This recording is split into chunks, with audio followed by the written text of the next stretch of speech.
नमस्कार traders. निफ्टीचा view 17 December म्हणजे मंगळवारसाठी आपण बघणार आहोत. कालचा जर माझा व्हिडिओ आपण बघितला तर त्यामध्ये मी जी लेवल सजेस्ट केली होती ती 24,680 ही इम्पॉर्टंट लेवल होती.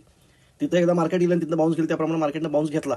पण पुन्हा दुसऱ्या वेळेला जेव्हा आला तेव्हा 24,680ला सपोर्ट घेतला नाही मार्केटनं आणि त्याचा ब्रेकडाऊन दिला आणि ब्रेकडाऊन दिल्यानंतर 24,600 मार्केट खाली आलं.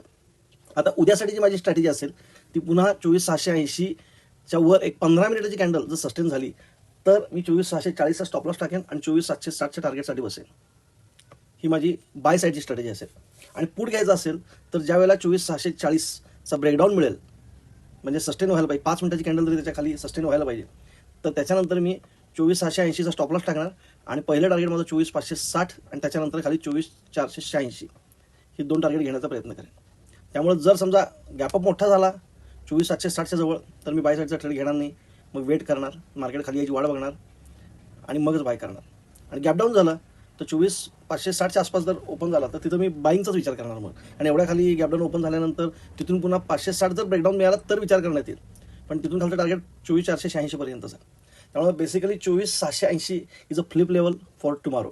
अजून एक सूचना, मी सेबी रजिस्टर्ड अॅनालिस्ट नाही.